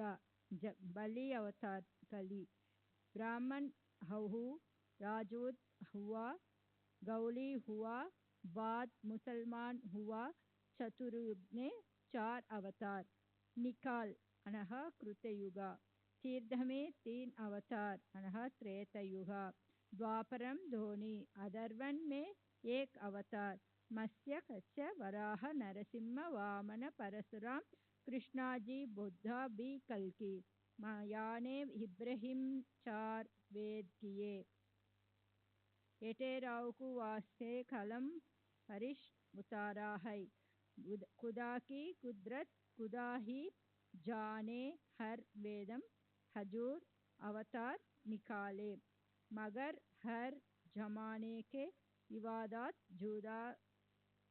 जुदा जुदा है युबी है हिंदुस्तान गाड़ीवर 8 बादशाही करेंगा ये खबर 8रा పురాణం है ఇంకా చాలా ఉన్నప్పటికీ అబ్దుల్ చాలా నెమ్మదిగా చదవడంతో అదంతా చదవడానికి సమయం లేకపోయింది. సెప్టెంబర్ 11వ తేదీ 1936 దానా అబ్దుల్ రహీం సంసుద్దీన్ రంగారి పెయింటర్ వయసు 65 సంవత్సరాలు ముసల్మాను మహాగిర్ దానా 1913లో దానాలోనే కాకుండా షిరిడీలో కూడా ప్లేగ్ వ్యాపించి ఉంది. అప్పుడు నా భార్య ఏదో తెలియని జబ్బుతో నెల రోజుల నుండి బాధపడుతూ ఉంది. ఆమె గొంతు దవడలు వాచి ఏమీ తినలేని పరిస్థితి ఏర్పడింది. ఎన్నో మందులు వాడాము కానీ ఫలితం లేకుండా పోయింది.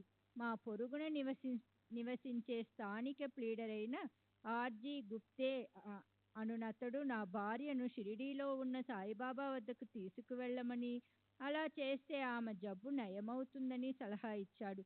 అతని సలహా పాటించి షిరిడీ బయలుదేరాం. ప్రయాణం మొదలైనప్పుడు ఆమె ఏమీ తినలేని పరిస్థితిలో ఉంది. కానీ మార్గమధ్యంలో ఇగత్పూర్లో ఆమె టీ త్రాగగలిగింది. నాసిక్లో కొంచెం ఆహారం తీసుకోగలిగింది. అది ఒక శుభ సూచకం. ఆమె త్వరగా కోలుకోసాగింది. మేము షిరిడీ చేరాము. నేను మసీదులోనికి వెళ్ళి బాబాకు నమస్కరించాను. వారు హిందుస్థానీలో మాట్లాడారు. బాబా, ఎక్కడి నుండి వస్తున్నావు? నేను దానా. బాబా, దేనికోసం? నేను నా భార్య గొంతు వాపుతో బాధపడుతుంది. బాబా, ఆమెను మసీదులోనికి రమ్మని చెప్పు. ఆమెను లోనికి తీసుకువెళ్ళాను. ఆమె బాబాకు నమస్కరించగా బాబా ఆమె శిరస్సుపై తమ హస్తాన్ని ఉంచి, భగవంతుడు మంచి చేస్తాడు, ఖుదా అచ్చా కరేహా అని ఆశీర్వదించారు. బాబా అడగకుండానే నేను వారికి రూపాయి 4 అణాలు దక్షిణ సమర్పించాను. వారు స్వీకరించి ఊదీని ప్రసాదించారు. తరువాత మేము 2 గంటలు అక్కడే గడిపాము. నా భార్య గొంతు దవడవాపు త్వరగా తగ్గిపోసాగాయి కనుక ఇంకా అక్కడ నుండి బయలుదేరవచ్చును అనిపించింది. కానీ బాబా నన్ను అక్కడే ఉండమన్నారు. నా భార్య 2 ఏళ్ల కొడుకుతో క్రొత్త ప్రదేశంలో ఉండడం ఇష్టం లేక బాబా అనుమతి తీసుకోకుండానే ఇంటికి బయలుదేరాము. మేము వచ్చిన టాంగా గ్రామంలో ఉంది. మేము దానిలోనే తిరిగి కోపర్గాంకు బయలుదేరాము. సగం దూరం వెళ్లేంత వరకు మాకు ఏ ఇబ్బంది కలుగలేదు. కానీ కొద్దిసేపటి తర్వాత టాంగా ఇరుసు విరిగిపోయింది. అప్పుడు రాత్రి 10 గంటలయింది. వేరే వాహన వసతి లేక నిర్మానుష్యమైన దారిలో చిక్కుకునిపోయాము. ఆ రాత్రి వేళ మేము అన్ని మైళ్ళ దూరం వెనుకకు నడవలేము, ముందుకు వెళ్ళలేము. మరో ప్రక్క దారి దోపిడీ దొంగల భయం, తల దాచుకునేందుకు చోటు లేక చలిలో వణుకుతూ 2 గంటలు గడిపాము. అటువంటి ఇబ్బందికర పరిస్థితి ఎవరికీ రాకూడదు. బాబా మాటలు పెడచెవిన పెట్టినందుకు చింతించాం. అర్ధరాత్రి దాటిన తరువాత ఏదో బండి వస్తున్న చప్పుడు వినిపించింది. బండివాడు దానావాలా దానావాలా అని అరుచుకుంటూ వస్తున్నాడు. నేను అతనిని ఆపి నేనే దానావాలా అని చెప్పాను. ఈ అర్ధరాత్రి సమయంలో మా దుస్థితి ఎలా తెలిసింది? ఇక్కడికి ఎలా వచ్చావు అని ఆ టాంగావాలాను అడిగాను. నన్ను బాబా పంపించారు అని అతను చెప్పాడు. ఎందుకోసమని నేను అడిగాను. మిమ్మల్ని తీసుకువెళ్ళడానికి అని చెప్పాడు. తరువాత మేము ఆ టాంగా ఎక్కి షిరిడీకి చేరాము. మేము మసీదు చేరేసరికి రాత్రి 1 లేక 2 గంటలై ఉంటుంది. బాబా మమ్మల్ని చూస్తూనే నా అనుమతి లేకుండా మీరు వెళ్ళారు, అందుకే ఇలా అయింది అన్నారు. మీ అనుమతి తీసుకోకుండా వెళ్ళినందుకు క్షమించండి అన్నాను. అప్పుడు బాబా మమ్మల్ని ఆ రాత్రి మసీదు వద్దే ఉండమని చెప్పారు. తరువాత వారు లోపలికి వెళ్ళి తమ సహజ రీతిలో ధ్యానమగ్నులయ్యారు. మరుసటి ఉదయం బాబా భిక్షకు వెళ్ళి రొట్టెలు కూర తీసుకువచ్చారు. వారు కొంత తీసుకున్న తరువాత మిగిలినది మాకు ఇచ్చి తినమన్నారు. మేము తిన్నాము. బాబా ఇచ్చిన రొట్టెను నా భార్య తినగలిగింది. మేము షిరిడీలో ఆ రోజు గడిపిన 2 గంటల సమయంలో వారితో మాట్లాడినది చాలా తక్కువ. నేను బాబా చేతులకు నుదుటికి చందనం పూసి ఉండడం గమనించాను. ముస్లింలు ఇలా చందనం పూసుకోరు కదా, మీరు ఎందుకు అంగీకరించారు అని బాబాను అడిగాను. బాబా జైసా దేశ్ తైసా వేష్, ఏ దేశంలో ఉంటే ఆ దేశ కాల పరిస్థితులకు అనుగుణంగా నడుచుకోవాలి అన్నారు. వాళ్ళు తమ తమ దైవాలను పూజించడానికి బదులు నన్ను వాళ్ళ దేవునిగా భావించి పూజిస్తున్నారు. దానికి నేను ఎందుకు అభ్యంతరం చెప్పి వారిని నొప్పించాలి? నేను కూడా భగవంతుని భక్తుడినే అని బాబా అన్నారు. తరువాత మా సంభాషణ ఇలా జరిగింది. నేను, బాబా నీవు నిన్న వచ్చి ఉంటే బాగుండేది. నేను, ఎందుకు? బాబా, నిన్న భజన జరిగింది. రాత్రంతా నేను ఏడ్చాను. వాళ్ళు నన్ను తిట్టారు. నేను, వాళ్ళు మిమ్మల్ని ఎందుకు తిట్టారు? బాబా, నేను తిట్టారు అని చెబితే అందరూ అర్థం చేసుకోలేరు, కానీ నీవు అర్థం చేసుకోగలవు. మహాత్ములు నిందా స్తుతులను సమభావంతో స్వీకరిస్తారు. కొందరైతే స్తుతిని నింద అని వ్యవహరిస్తారు. పైన ఉదాహరించిన భజనలో బాబాను గొప్పగా కీర్తించి ఉంటారు. బాబా ఆ స్తుతిని తమ స్వాభావిక రీతిలో నింద అని ప్రస్తావించారు. భగవంతుని సంకీర్తనలో హృదయాన్ని ద్రవింపచేసే సంగీతం ఆర్తులతో సంగమించినప్పుడు మహాత్ముల చేత కూడా కన్నీరు పెట్టిస్తుంది. నేను భగవంతుని స్తుతిస్తూ పాడుతున్నప్పుడు భక్తుడు ఏడుస్తాడు, నవ్వుతాడు, నృత్యం కూడా చేస్తాడు. బాబా, అవును, నీవు చెప్పినది నిజమే. నీకు నీ గురువు ఉన్నారు కదా. నేను, ఉన్నారు, వారి పేరు అబీబాలిషా అని చెప్పాను. బాబా, అందుకే నీవు సరిగ్గా అర్థం చేసుకోగలిగావు. మా గురువు నేను ఇక్కడికి రావడానికి 12 సంవత్సరాల ముందే సమాధి చెందారు. వారు బయటికి వెళ్ళినప్పుడు భక్తులు సంగీత వాయిద్యాలతో ఆయన్ని అనుసరించేవారు. నాకు వెంటనే ఆ విషయం గుర్తుకొచ్చింది. తరువాత బాబా మాకు ఇంటికి వెళ్ళడానికి అనుమతించారు. నేను బయటికి వెళ్ళి టాంగా కోసం చూశాను. ఎంతసేపు చూసినా టాంగా కనపడలేదు. నేను తిరిగి వెళ్ళి బాబాకు ఆ విషయం చెప్పాను. బాబా, వెళ్ళి చూడు, అక్కడ ఒక టాంగా ఉంది అన్నారు. నేను వెళ్ళి చూశాను. నిజంగానే అక్కడ టాంగా ఉంది. అకస్మాత్తుగా అక్కడికి టాంగా ఎలా వచ్చిందో మాకు అర్థం కాలేదు. బాబా ఆశీర్వాదాలు పొంది మేము తిరిగి వచ్చాము. నా భార్య ఆరోగ్యం బాగయింది. ఆ తరువాత 7 సంవత్సరాలకు ఆమె చనిపోయింది. నేను షిరిడీ వెళ్ళింది ఒక్కసారి మాత్రమే అయినా నాకు బాబాపై అపార నమ్మకం ఏర్పడింది. ప్రతి రాత్రి నిద్రించే ముందు వారిని, ఇతర సాధువులను స్మరించుకుంటాను. నేను బాబాను ఆర్తిగా తలుచుకున్నప్పుడు వారు నాకు దర్శనమిస్తారు. శ్రీ సచ్చిదానంద సద్గురు సాయినాథ్ మహారాజ్ కీ జై. సద్గురు శ్రీ సాయినాథుని శరత్ బాబూజీ కీ జై. శ్రీ సచితానంద సద్గురు సాయినాథ్ మహారాజ్ కీ జై. సద్గురు శ్రీ సాయినాథుని శరత్ బాబూజీ కీ జై. సెప్టెంబర్ 26వ తేదీ 1936 బాంద్రా. రజాబ్ ఆలీ మహమ్మద్ కాంట్రాక్టర్, వయసు 49 సంవత్సరములు, కాజ్ కోజా టర్నర్ రోడ్, బాంద్రా. బాబా సమాధి చెందడానికి దాదాపు 8 సంవత్సరాల ముందు వారిని గురించి ఇక్కడి వాళ్ళు గొప్పగా చెప్పడంతో నేను బాబాను దర్శించాను. నేనప్పుడు నా వ్యాపార నిమిత్తం నాసిక్ వెళ్ళాను. నేను అక్కడికి వెళ్ళినప్పటికీ సరుకు చెట్ల బెరడు అందివ్వడంలో జాప్యం జరిగింది. నాసిక్లో వ్యర్థంగా కాలం గడపడం ఇష్టం లేక షిరిడీ వెళ్ళి సాయిబాబాను దర్శించాను. నేను సాయిబాబాను అద్భుత శక్తులు కలిగిన గొప్ప మహాత్మునిగా భావించేవాడిని. ఆత్మజ్ఞానం కలవారికి మాత్రమే ఆ అద్భుత శక్తులు సాధ్యమవుతాయి. వారికి ఒక టెంకాయ, కలకండ సమర్పించాను. వారు నన్ను దక్షిణ అడగలేదు, నేను ఇవ్వలేదు. తర్వాత నేను ఈ రోజు కానీ లేదా రేపు ఉదయం కానీ బయలుదేరటానికి అనుమతించమని వారిని కోరాను. సాయిబాబా, అతను నీకు సరుకు ఇవ్వడానికి ఇంకా సిద్ధంగా లేడు అన్నారు. సరుకు ఇవ్వనప్పుడు నాసిక్లో నేను చేసేదేమీ లేదు. అందువల్ల సాయిబాబా సన్నిధిలోనే 2-3 రోజులు గడపటానికి నిర్ణయించుకుని అక్కడే ఉండిపోయాను. నేను ప్రత్యేకించి వారిని ఏ కోరికతోనూ దర్శించలేదు. వారిపై నాకున్న నమ్మకాన్ని దృఢపరిచేటట్లు చేయమని మాత్రం వారిని ప్రార్థించాను. వారిపై సంపూర్ణ విశ్వాసంతో చనిపోతే నాకు సద్గతి లభిస్తుందన్న ఉద్దేశంతో మనసులోనే దాని కొరకు వారిని ప్రార్థించాను. బాబా నా తలపై వారి హస్తాన్నుంచి ఆశీర్వదించారు. వారి ఆశీర్వాదం ఫలించి నా నమ్మకం క్రమేణా వృద్ధి చెందింది. బాబా ఊదిపై కూడా నాకు అపారమైన నమ్మకం ఉంది. ఈ ఊదిని ఛాతికి, కళ్ళకు, నుదుటికి పూసుకుని బాబాను ధ్యానించేవాడిని. నా కష్టాలన్నీ సమసిపోయేవి. ఇంకా వివిధ సందర్భాలలో ఊదిని ఉపయోగించి సత్ఫలితాలు పొందేవాడిని. 5 సంవత్సరాల క్రితం నా గేదె ఒకటి ఈనలేక చాలా అవస్థపడింది. దాని బాధ చూడలేక పశువుల డాక్టర్ను పిలిపించాను. నేను మున్సిపాలిటీలో శానిటరీ కమిటీకి చైర్మన్ను అయినందువల్ల అతను వచ్చి గేదెకు చికిత్స చేశాడు. కానీ ప్రయోజనం లేకపోయింది. నేను బాబాను ధ్యానించి దాని తలపై ఊది రాశాను. 10 నిమిషాల తర్వాత అది సునాయాసంగా ఈనింది. అలా ఎన్నో సందర్భాలలో ఊది సత్ఫలితాలను ఇచ్చింది. శ్రీ సాయిబాబా ఇప్పటికీ గొప్ప శక్తులు గల సిద్ధపురుషుడని చెప్పడానికి నాకు ఎలాంటి సందేహమూ లేదు. సాధు సత్పురుషులు ఒక స్థితి నుండి మరొక స్థితికి వెళతారే తప్ప వారికి మరణం లేదని ఇస్లాం సాంప్రదాయం చెబుతుంది.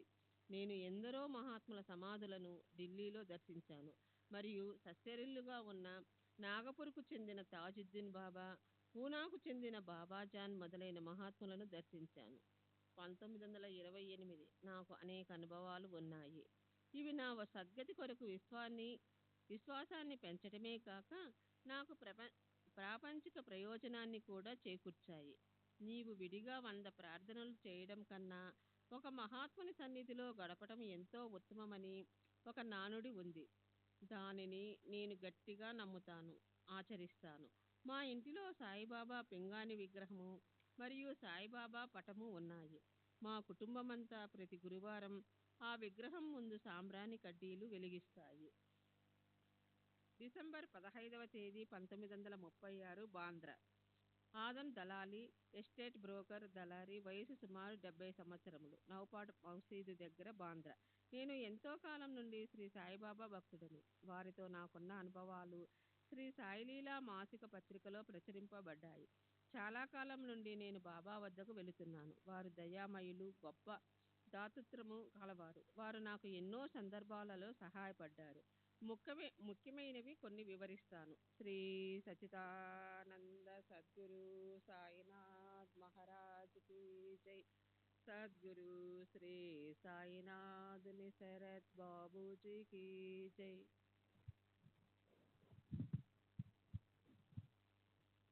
శ్రీ సచిదానంద సద్గురు సాయినాథ్ మహారాజ్ కీ జై. సద్గురు శ్రీ సాయినాథ్ నిసరత్ బాబూజీ కీ జై. డిసెంబర్ 15వ తేదీ 1936 ఆంధ్ర. ఆదం దళాలి, ఎస్టేట్ బ్రోకర్, దళారి, వయస్సు సుమారు 70 సంవత్సరములు, నౌపాడ మసీదు దగ్గర బాంద్రా. నేను ఎ- ఇది అయిపోయింది. ఓ. నా కుమారుని వివాహం జరపదలిచి బాబా అనుమతి కోసం వారిని ఎన్నోసార్లు ప్రార్థించాను. అడిగిన ప్రతిసారి బాబా వాయిదా వేస్తూ వచ్చారు. నేను ఎన్నో ఉత్తరాలు కూడా వ్రాశాను. ప్రతిసారి వారి దగ్గర నుండి వచ్చే సమాధానం అల్లా మాలిక్ హై అని మాత్రమే. ఇలా 3 సంవత్సరాలు గడిచిన తరువాత వారు నా కుమారుని వివాహానికి అంగీకరించటమే కాక తేదీని కూడా నిర్ణయించి వివాహం జరపమని నన్ను ఆదేశించారు. నేను సంతోషించాను. కానీ పేదవాడిని అయినందువల్ల నా దగ్గర డబ్బు లేదు. పెండ్లి కుమార్తె తరఫున ఖర్చులు కూడా నేనే భరిస్తానని ఒప్పుకున్నాను. నేను బాబా సహాయాన్ని అర్థించాను. నాకు బాబా ఎలా సహాయపడ్డారో వివరిస్తాను. వివాహానికి 10 రోజుల ముందు నాకు అనుకోని విధంగా ఒక పని దొరికి వెంటనే డబ్బు సమకూరింది. నాకు కొంత ఊరట కలిగింది. ఆ విధంగా వివిధ పనుల ద్వారా అందిన డబ్బుతో నా కుమారుని వివాహాన్ని బాబా నిర్ణయించిన తేదీకే జరిపించగలిగాను. 1913-14లో బాబా మహాసమాధికి కొంతకాలం ముందు నా వ్యాపారానికి సంబంధించిన విషయంలో వారు సహాయం చేశారు. ఒక వ్యక్తి తన భవంతిని తాకట్టు పెట్టి మార్వాడి దగ్గర డబ్బు తీసుకున్న వ్యవహారంలో నేను దళారీగా ఉన్నాను. ఆ భవంతి తాలూకు పట్టా కాగితాలు కలెక్టర్ మంజూరు చేసినట్టుగా ఉన్నాయి. కానీ తరువాత అవి నిజమైనవి కావని, నకిలీవని తేలాయి. నాకు ఆ వ్యక్తి గురించి కానీ ఆ పత్రాల గురించి కానీ ఏమీ తెలియదు. కానీ నకిలీ పత్రాలు ఉపయోగించినందుకు నా మీద మరియు ఆ వ్యక్తి మీద పోలీసులు ఛార్జ్ షీటు దాఖలు చేశారు. నేను బాబా దగ్గరకు వెళ్ళి వారి సహాయం కొరకు ప్రార్థించాను. బాబా, భయపడకు, అంతా సవ్యంగా జరుగుతుంది అన్నారు.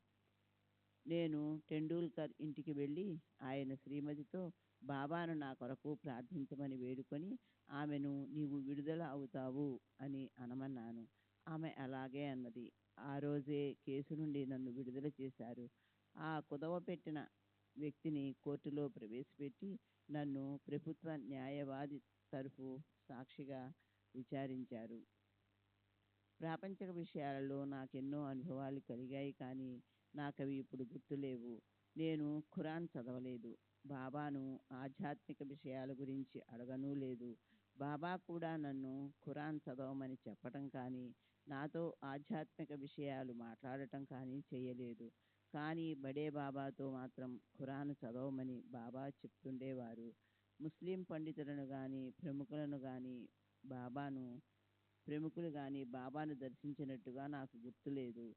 బాబా వివిధ రూపాలలో నా దగ్గరకు వచ్చి పరీక్షించేవారు. ఒకసారి ఒక బ్రాహ్మణునిగా నా దగ్గరకు వచ్చి భిక్ష అడిగారు. నేను అతనికి 2 అణాలు ఇచ్చి పంపాను. మరోసారి ఒక మార్వాడిగా వచ్చి తనకు ఆకలిగా ఉందని చెప్పారు. నేను అతనికి 4 అణాలు పావలా ఇచ్చి మార్వాడి హోటల్లో భోంచేయమని చెప్పి పంపాను. ఆ తరువాత నేను షిరిడీ వెళ్ళినప్పుడు బాబా కొన్ని ప్రత్యేకమైన సూచనల ద్వారా నా వద్దకు ఆ రూపాలలో వచ్చినట్టు తెలియజేశారు. ఇంకోసారి ఆ రెండవ సందర్భం గురించి చెప్తూ బాబా నన్ను చూపించి షిరిడీలో ఒక భక్తునితో నేను ఇతని వద్దకు వెళ్ళాను. ఇతడు నన్ను మార్వాడి హోటల్కు పంపి భోంచేయమన్నాడు అని చెప్పి నా నమ్మకాన్ని దృఢపరిచారు. బాబా ఊదీని తీర్థాన్ని నేను ఎల్లప్పుడూ ఉపయోగిస్తాను. వాటిపై నాకు అపారమైన నమ్మకం ఉంది. నేను మా ఇంట్లో బాబా పటాన్ని పెట్టి ప్రతిదినం ఫోటో ముందు సాంబ్రాణి కడ్డీలు వెలిగిస్తాను. నేను ఇప్పటికీ షిరిడీ వెళుతుంటాను. డిసెంబర్ 8వ తేదీ 1936 షిరిడీ. నందారాం శివారాం మార్వాడి, షరాబు వ్యాపారి, వయసు 70 సంవత్సరములు. తండ్రి శివరాం మార్వాడి, షిరిడీ. షిరిడీలో రెండోసారి ప్లేగు వచ్చినప్పుడు 1911లో గ్రామస్తులందరూ షిరిడీ విడిచి వెళ్ళడం ప్రారంభించారు. అలాంటి సమయంలో నేను వీధిలో వెళుతుండగా మారుతి ఆలయం వద్ద ఉన్న కొంతమంది నన్ను చూసి నా కళ్ళు ఎర్రగా ఉన్నాయని, జ్వరం వల్ల నాకు ప్లేగు సోకి ఉంటుందని అన్నారు. నేను భయంతో వణికిపోయాను. గ్రామస్తుల సలహాపై మారుతి దేవాలయానికి గుర్రంపై వెళ్ళి నూనె దీపం వెలిగించి టెంకాయ కొట్టి నన్ను కాపాడమని మారుతిని వేడుకున్నాను. షిరిడీ విడచి రహతా సమీపంలోని ఎక్రూ ఎక్రూఖా అను గ్రామానికి వెళ్ళడం మంచిదనిపించి బాబా వద్దకు వెళ్ళి వారు అనుమతి కోరాను. నేనెక్కడికి వెళ్ళనవసరం లేదని, నేను మరణించే ప్రసక్తే లేదని బాబా అభయమిచ్చారు. ఇంకా నేను చనిపోయేంత వరకు నిన్ను చావనివ్వను అని హామీ ఇచ్చి ఊది ప్రసాదించారు. నేను షిరిడీలోనే ఉండిపోయాను. నా జ్వరం తగ్గిపోయింది.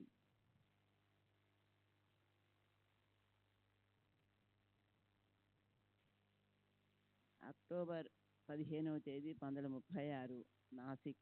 లక్ష్మణ్ గోవింద్ ముంగే అర్జీల లేఖకుడు. వయసు 72 సంవత్సరములు. Number 43, main road, Nashik. నేను బాబా దగ్గరకు 46 సంవత్సరముల క్రితం వెళ్ళాను. నా బంధువులైన వామన్రావు రంగనాథ్ విజయపూర్కర్ నా బంధు నా బంధువులైన నా బంధువులైన వామన్రావు రంగనాథ్ విజాపూర్కర్, అతని సోదరుడు సఖారాం షిరిడీలో ఉండేవాళ్ళు. వాళ్ళు ఇప్పుడు లేరు.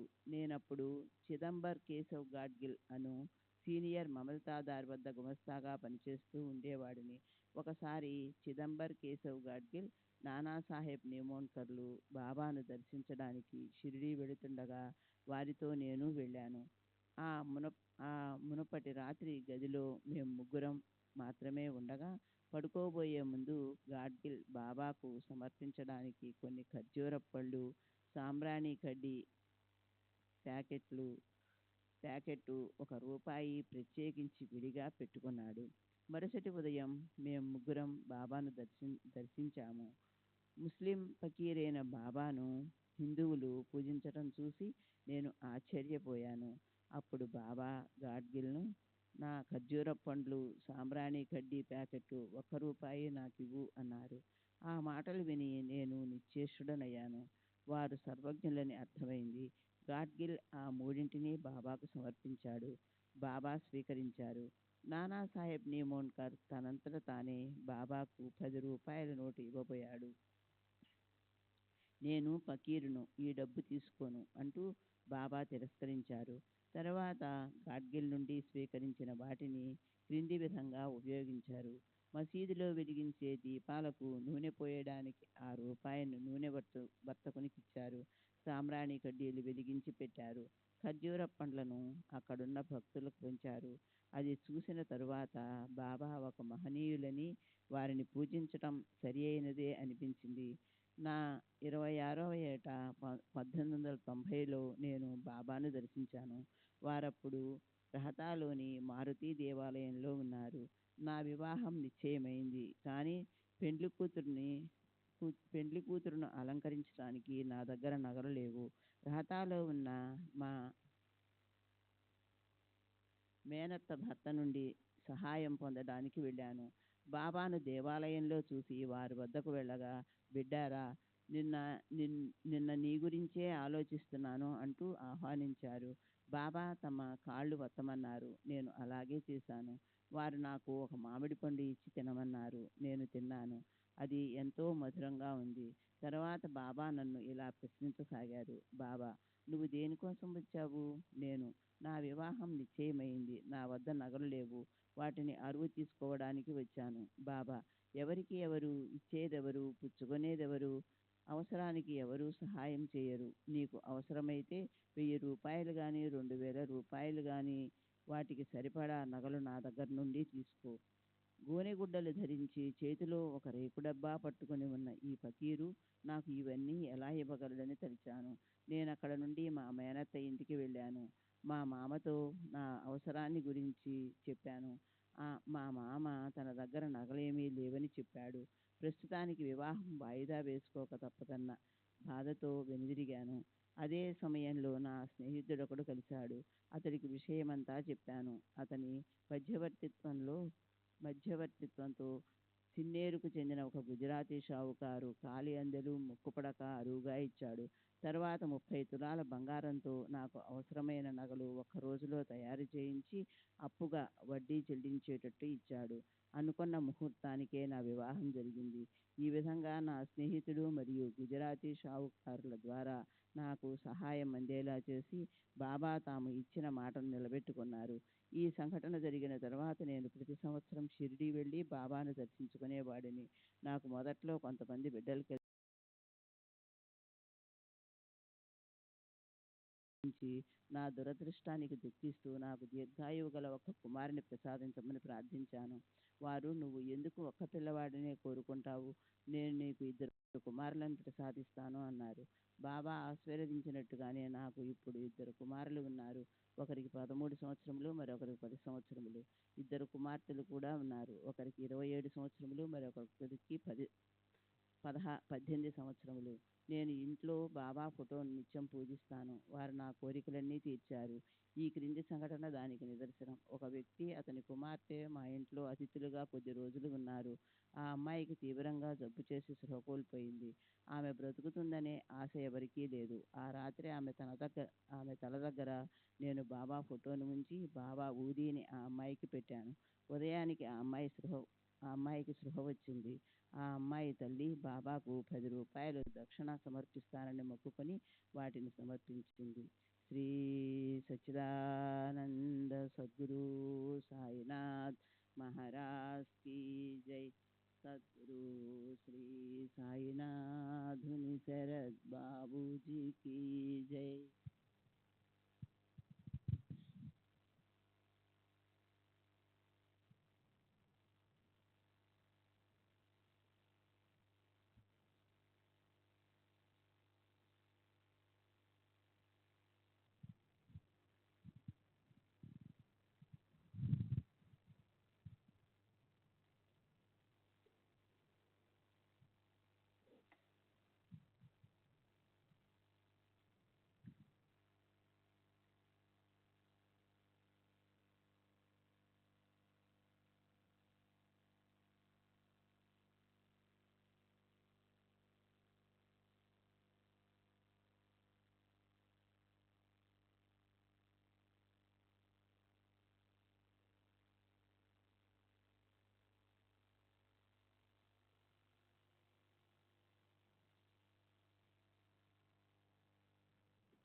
శ్రీ సచ్చిదానంద సద్గురు సాయినాథ్ మహారాజ్ కీ జై.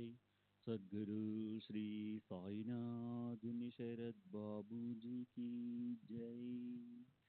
साई रहम नजर करना, बच्चों का पालन करना. साई रहम नजर करना, बच्चों का पालन करना. जाना तुमने जगत पसार, सब ही झूठ जमाना. जाना तुमने जगत पसार, सब ही झूठ जमाना. साई रहम नजर करना, बच्चों का पालन करना. साई रहम नजर करना, बच्चों का पालन करना. मैं अंधा हूँ बंदा आपका, मुझसे पथ दिखलाना. मैं अंधा हूँ बंदा आपका, मुझसे पथ दिखलाना. साई रहम नजर करना, बच्चों का पालन करना. साई रहम नजर करना, बच्चों का पालन करना। दासगणों कहे अब क्या बोलूं, थक गई मेरी रसना। दासगणों कहे अब क्या बोलूं, थक गई मेरी रसना। साई रहम नजर करना, बच्चों का पालन करना। साई रहम नजर करना, बच्चों का पालन करना। रहमो नजर करो अब मोरे साई, तुम बिना नहीं मुझे माँ बाप भाई। रहमो नजर करो मैं आंधा हूँ बंदा तुम्हारा, मैं आंधा हूँ बंदा तुम्हारा। मैं ना जानू, मैं ना जानू, मैं ना जानू अल्लाह इलाही। रहमो नजर करो, रहमो नजर करो अब मोरे साई, तुम बिना नहीं मुझे माँ बाप भाई। रहमो नजर करो काली जमाना मैंने गमाया, काली जमाना मैंने गमाया। साथी आखिर का, साथी आखिर का, साथी आखिर का तुम बिन कोई। रहमो नजर करो, रहमो नजर करो अब मोरे साई, तुम बिना नहीं मुझे माँ बाप भाई। रहमो नजर करो अपने मस्जिद का झाड़ू गणो है, अपने मस्जिद का झाड़ू गणो है। मालिक हमारे, मालिक हमारे, मालिक हमारे तुम बाबा साई। रहमो नजर करो, रहमो नजर करो अब मोरे साई, तुम बिना नहीं मुझे माँ बाप भाई। रहमो नजर करो। श्री सच्चिदानंद सद्गुरु साईनाथ महाराज की जय। सद्गुरु श्री साईनाथ निशरद बाबू जी की जय।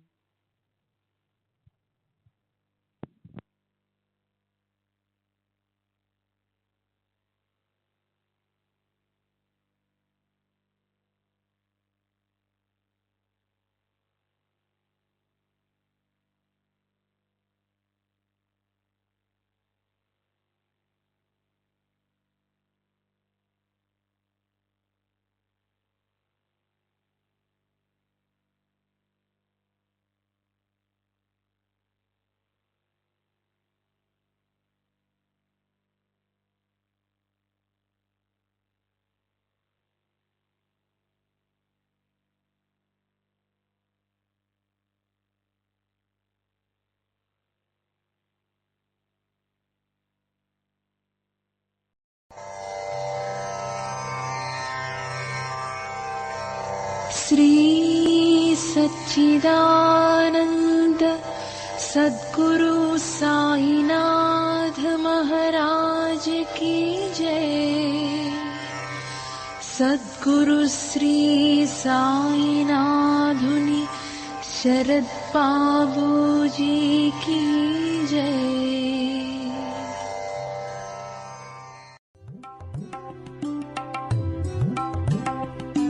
Sai Baba, Sai Baba, Sai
Baba, Sai Baba, Sai Baba, Sai Baba.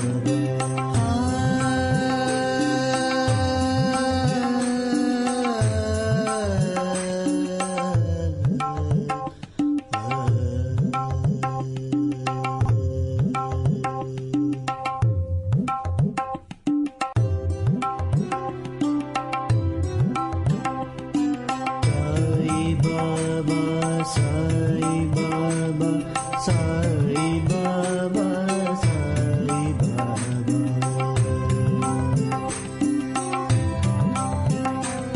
Sai Baba, Sai Baba, Sai Baba, Sai Baba.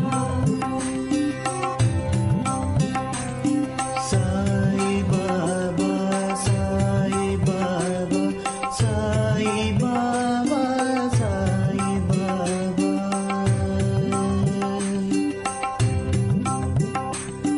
Sai Baba, Sai Baba, Sai Baba, Sai Baba.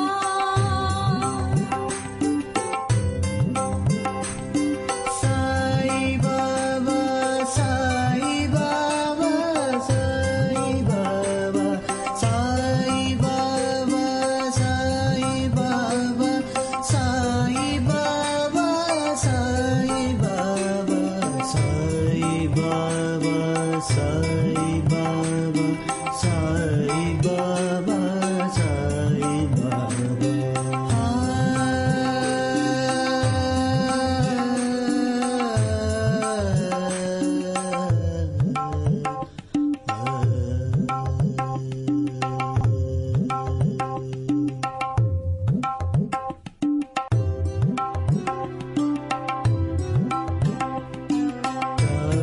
Baba, Sai Baba.